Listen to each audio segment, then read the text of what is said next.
Hari ini kita akan belajar bersama-sama untuk mata pelajaran tematik kelas 2. Kita belajar di tema 4, hidup bersih dan sehat, subtema 1, hidup bersih dan sehat di rumah, pembelajaran yang ke-6. Mari adik-adik kita belajar dengan penuh semangat ya. Dayu bermain peran menjadi dokter kecil. Ia menjelaskan tentang cara menjaga kebersihan pekarangan rumah kepada adiknya. Misalnya menjaga kebersihan halaman depan dan belakang rumah. Nah, ini adalah penjelasan Dayu kepada adiknya. Pekarangan rumah bersih sehingga keluarga sehat. Pekarangan rumah taman bagi keluarga. Pekarangan rumah tempat bermain bersama kakak dan adik. Pekarangan rumah juga tempat menanam bunga dan tanaman obat keluarga. Tanaman bunga dan tanaman obat keluarga akan indah apabila dirawat. Kebersihan pekarangan rumah wajib untuk dijaga. Banyak cara yang dapat dilakukan untuk menjaga kebersihan pekarangan rumah. Halaman rumah harus sering disapu. Sampah-sampah yang berserakan harus dibuang ke tempatnya. Selokan harus dibersihkan agar air mengalir dengan lancar. Rumput yang mengganggu tanaman juga harus dibersihkan. Dengan demikian, pekarangan rumah akan bersih, asri, dan indah. Keluarga pun akan sehat. Adik-adik, bacaan ini tentang pekarangan yang bersih dan sehat loh. Apakah di rumah kalian memiliki pekarangan, taman, atau halaman? Bagaimana keadaan pekarangan kalian? Bersih atau kotor? Hayo. Kalau keadaannya bersih itu cukup bagus adik-adik.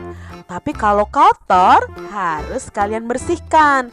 Contohnya di sini membersihkannya itu dengan menyapu, lalu mencabuti rumput atau memotong rumput yang mengganggu tanaman, membersihkan selokan supaya airnya mengalir dengan lancar. Mengapa Kak Citra selokan atau got itu harus dibersihkan? Nah, kalau selokan atau got itu mampet dan ada genangan air, nanti bisa menjadi sarang nyamuk adik-adik. Dan kalau hujan bisa menyebabkan banjir. Maka selokan itu harus dibersihkan agar airnya mengalir dengan lancar. Dan sampah-sampah yang berserakan di halaman atau di pekarangan juga harus dibuang ke tempat sampah. Adik-adik, amatilah gambar berikut dengan teliti. Nah, ini ada gambar keluarga Dayu yang sedang membersihkan halaman. Coba lihat gambar yang pertama. Apa yang dilakukan Dayu dan ibunya? Ya, menyapu halaman atau pekarangan. Gambar yang kedua, apa yang dilakukan oleh Ali adik Dayu? Ya, mencabuti rumput yang mengganggu. Lalu gambar yang ketiga, apa yang dilakukan oleh ayah? Ya, ayah membersihkan selokan atau got supaya tidak mampet. Adik-adik, berdasarkan gambar ini kita bisa membuat laporan cara menjaga kebersihan pekarangan rumah. Berikut ini adalah cara menjaga kebersihan pekarangan rumah kita. Yang pertama, menyapu pekarangan rumah kita setiap hari. Membuang sampah yang berserakan, menyirami tanaman dan mencabut rumput-rumput liar, dan membersihkan selokan atau got agar tidak tergenang atau mampet adik-adik. Itu tadi cara menjaga kebersihan pekarangan rumah. Adik-adik, Dayu dan keluarga itu menjaga kebersihan pekarangan rumah bersama. Mereka telah menunjukkan persatuan dalam keluarga. Persatuan dalam keluarga itu banyak manfaatnya loh. Sebaliknya, hidup tidak bersatu pun juga ada akibatnya. Apa Kak Citra manfaat dari persatuan dalam keluarga? Lalu apa akibatnya jika dalam keluarga tidak ada persatuan? Yuk kita simak bersama-sama. Nah, di sini manfaat adanya persatuan dalam keluarga adalah pekerjaan akan cepat selesai jika dilakukan bersama-sama, jika ada persatuan dalam keluarga. Lalu manfaat ada persatuan dalam keluarga yang lain apa? Tercipta persatuan dan kesatuan, itu manfaatnya ya.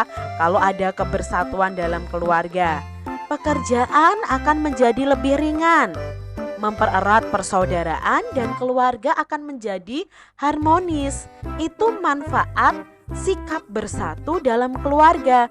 Tetapi jika tidak ada kebersatuan ya, tidak ada persatuan dalam keluarga, akan menghasilkan akibat yang buruk juga adik-adik.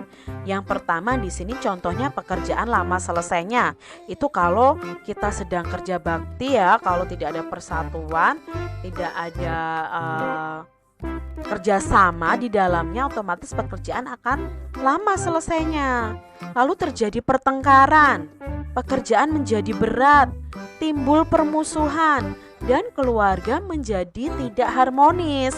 Ini akibat kalau tidak ada persatuan dalam keluarga. Nah, adik-adik pilih yang mana?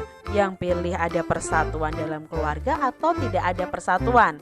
Tentunya pilihnya yang ada persatuan ya, karena sangat besar manfaatnya bagi kita.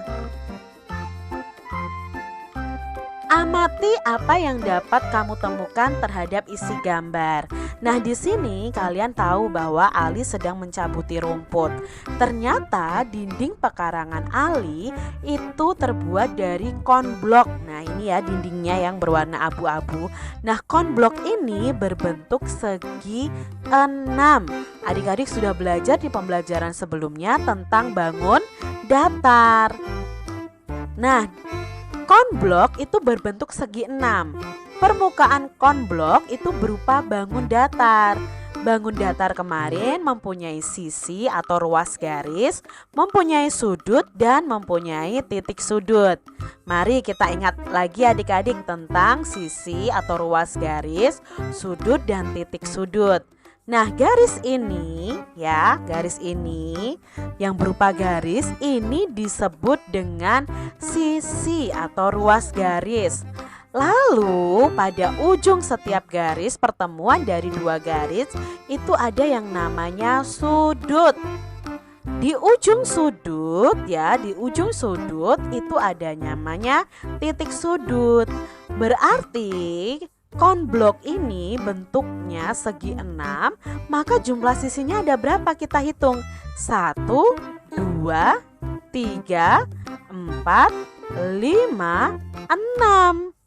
Jadi sisinya ada 6. Lalu sudutnya ada berapa? 1, 2, 3, 4, 5, 6. Dan titik sudutnya juga ada 6. 1, 2, 3, 4, 5, 6.